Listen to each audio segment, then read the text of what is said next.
Hello and welcome to the second part of this digital photo lesson on creating panoramic images. My name's Kingsley Singleton and I'm going to be showing you how to add a new sky and a pleasing monotone effect to this shot. And this is going to help lock the image together, turning it from a bit of a scientific exercise into a really eye-catching and pleasing photo.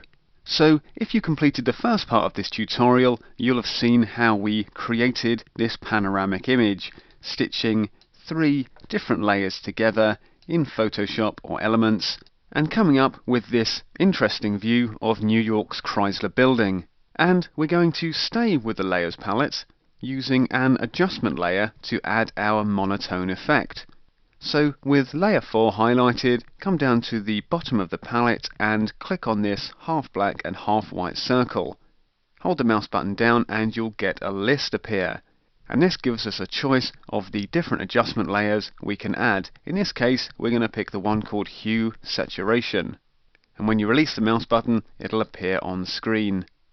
Now in this case, what I want to achieve is a nice warm sepia tone effect, just giving the image a bit of an antique look, which will fit in nicely with the Art Deco stylings of the building. So what we need to do is just first click on the Colorize box here at the bottom of the palette, and then clicking and dragging the hue slider, we're going to move it up to about 30. And that's giving us a nice tone, a bit like a vintage photograph. And I'm just going to move the saturation slider down to 20, just kind of holding back the effect a little bit, so it's not sort of too overpowering. And if we're happy with the colorizing that we've done, we can press OK. But of course there are loads of options in this palette. There are loads of different hues we can use, like a kind of a blue cyanotype tone, all the way up through kind of purple and into the reds at the end of the scale. And equally we can adjust the saturation so that we get a much more bold effect, and it's really up to your own personal tastes. In this case, as I said, I'm going to use a hue of 30, a saturation of 20, and then press OK. So that's our monotone effect quickly and easily sorted. The next thing we want to do is take care of this very dull and bland sky. And I've got just the answer to that, so come over to File, down to Open, and pick the image called Clouds. And just as we did in the first lesson, using the Move tool, we're going to click in the new window and then simply drag it into the panorama that we're working on.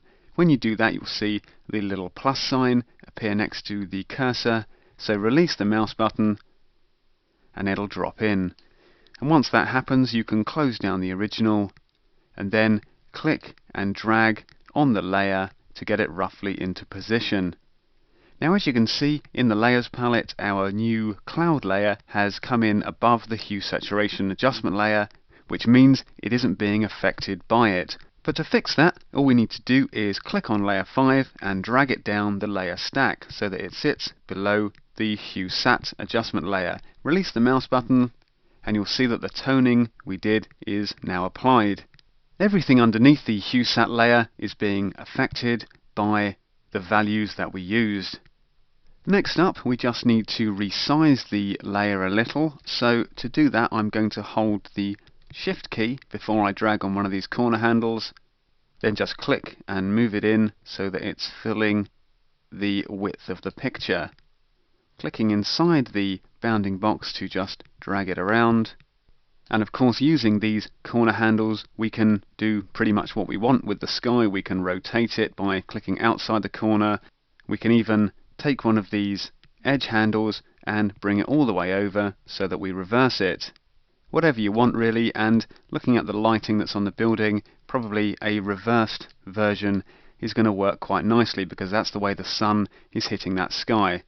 Double click inside the bounding box or click the tick to finish the transformation, and now we need to make the sky work with the building, blending it in seamlessly just like we did the layers earlier.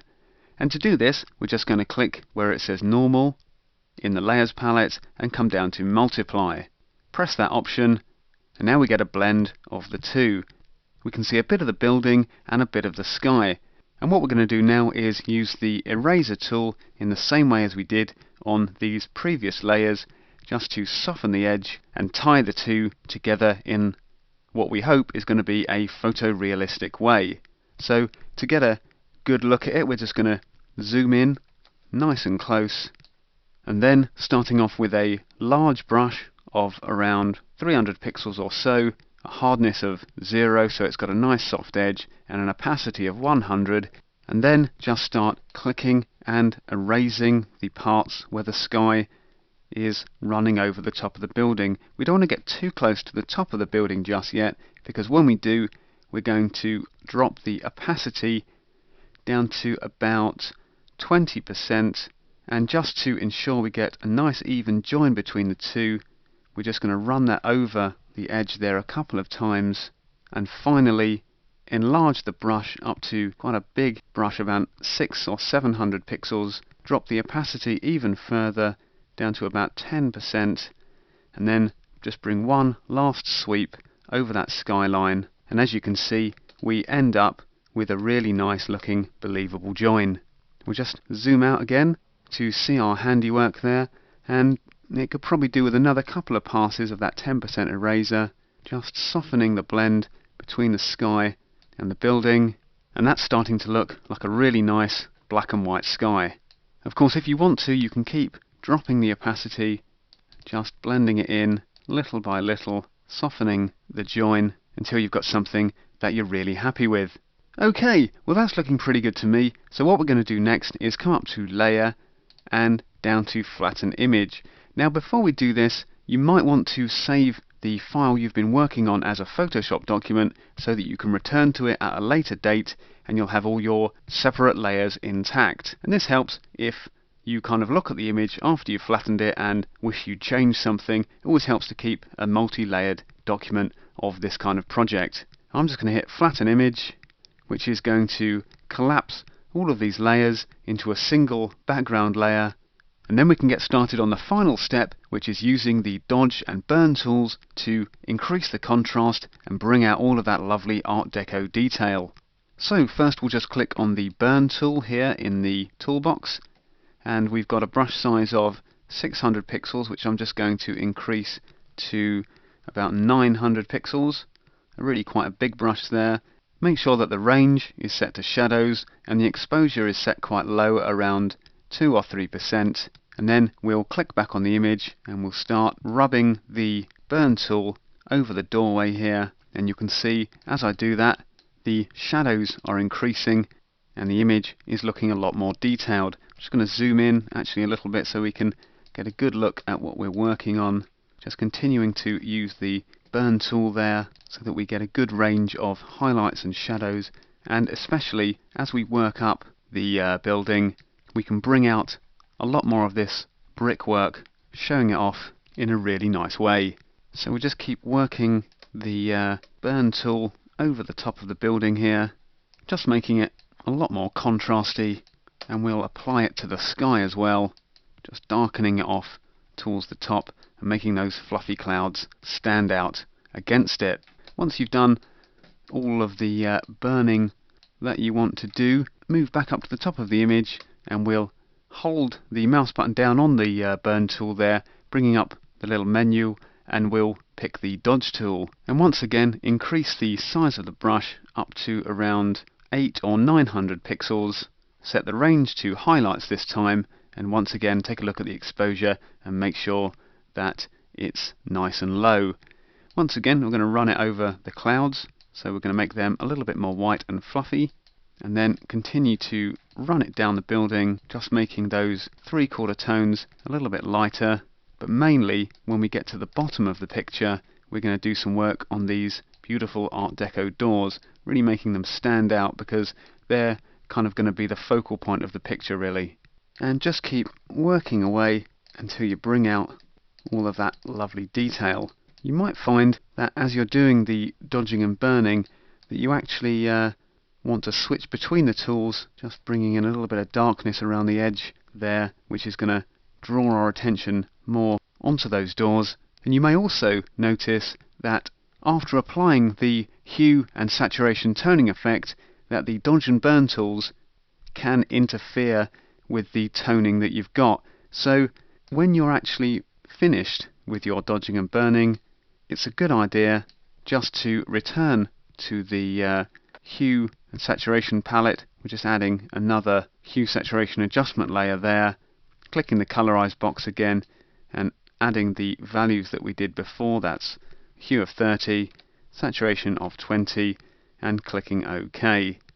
And that's just returning the original colors that we wanted.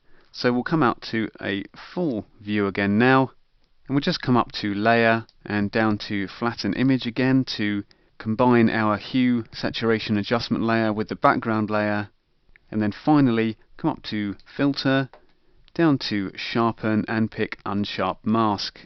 And as a final step, we're just going to add a little bit of sharpness to the image, which once again is just going to bring out the detail in these doors.